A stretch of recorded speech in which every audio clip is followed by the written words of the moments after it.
tonse tikudziwa ndithu kuti dziko la United States of America lathetsa ntchito za nthambi yake yoona chithandizo chopita kunja la United States Agency for International Development USAID kuti pasalepezekenso ndalama zimene zikuchuluka kupita ku maiko osiyanasiyana kuphatikizaponso Malawi. Ndi bambo Oswald Jumani amene akunena kuti ayi pamene zimene zachitika ino si nthawi yokuti maiko ngati Malawi akuno ku Africa adzipita kumene kucha kumakagwada kumakanyengerera kuti ayi musathetse chithandizo. Ino ndetsopano nthawi yakuti ife ngati maiko aku Africa tidzuke ndi kuyamba kupanga zinthu patokha. Komanso tisangoyamba kuchitira ife zinthu patokha koma tsopano tikhale mabwana pa zinthu zathu zimene zinazo monga miyala ndi migodi yosiyanasiyana ya mtengo wapatali. Nthawi yakwana tsopano kuti tiwauze anthu aku America kuti ngati mukufuna zinthu zakuno ku Africa eni yake ndife ndipo mtengo tidzipanga ndife. Inu yomwe dzigula miyala imeneyi pokhapokha ifeyo tivomereze. Tikhale limodzi pano pa Nyasa VoiceBox kuti bambo Oswald Jumani akuti bwanji pa nkhani imeneyi ndipo akamaliza mutiuze maganizo anu in the comment section below pano pa Nyasa VoiceBox.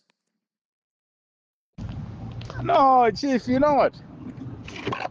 We Africans, we like stressing and frustrating ourselves over namby-pamby things. I'm telling you.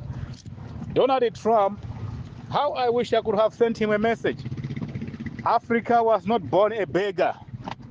Africa was never born a beggar.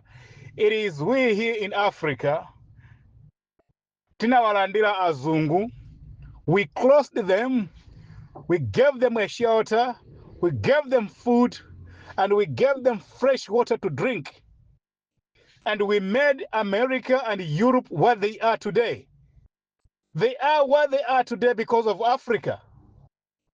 So when he's talking of stopping giving ARVs and some medication to Africa through USAID, I think this is supposed to happen long ago. We were not beggars. Some of these diseases that he is giving us medication, they were not here in Africa. They were created there in America. So the Sakaranga kuti matenda awanambira ku Africa, and if we didn't know what to do, they brought it. Anabweretsa matenda amene wawa. Matenda amene amatipangisa makulazi mabere, matako nkumalowa nkati, miyendo nkumanyolola. Munthu kumwa nkhwama moti uchire ukhale bwinobwino. Koma mapezeka so ma symptoms funny, looking funny. Posa amene nkaonekera bwinobwino poyamba. So ngati akuganiza ma Americans to stop giving aid to Africa, palibe chilichonse chimene ifeyo timachonderera ma aid yawo. Ndi ma aid yawo mwewo that is making us poor.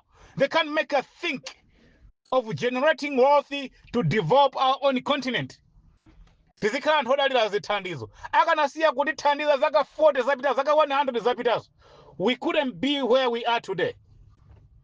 So we are begging him, and we cannot. I think I should apologize to myself by using a word begging. What we are demanding is stop giving us aid and make us bosses of our own resources. Don't just stop giving us aid, but also make us bosses of our own resources. I think this is just a brilliant idea. America, you can stay with your aid because we are not relying on aid. If I say aid mawa usiku banda kuja mazuru, aid. We got enough to feed ourselves. We got enough to take care of ourselves here in Africa. We don't need America, not even Europe and Asia at all. So why he didn't stop like 100 years ago? In Trump, for those who you are opposing Trump by stopping giving aid to Africa, those are cowards, people who cannot face their own problems and deal with them. America, the only thing we can tell them, aid to Africa, yes, okay, fine. Palibe kutuluka mwala muno kupita ku America, tidzigwiritsana konkuno pa mtengo mene fedi zichula. Not even using your currency. Chifukwa miyala yanga dili ku Malawi, miyala yanga dili ku South Africa, miyala yanga dili ku DRC, igulidwa mu ndrama za kumeneko. Anthu ndramazo akafuna kuzigwiritsa ntchito, zisamadzereso kumaka zisinthaso mu currency ina iliyonse. Kwacha, rand. Shilling. Tione, if America and Europe can exist, can live, can survive without Africa, inu mukuchita mantha ndi chani? Ndijani chimene ifeyo ku America timachisilira. How many of us we are in America And how many companies of American companies are here in Africa? Ni makampani angati yako Africa kuna amina liko America. And ni makampani angati yako America amina liko Africa kuna. Ndiye kumene kuli ndrama ndikuti. Ndi ndani anga samutse company mu dziko lake kupititsa ku company ku dziko losauka. Posakhala makhadi akulondola zimene zili kumene koko. Ngati makampani ambiri aku Europe ndi aku America, they are here in Africa, it means Africa is richer than their continent. They are not stupid, they are not idiots.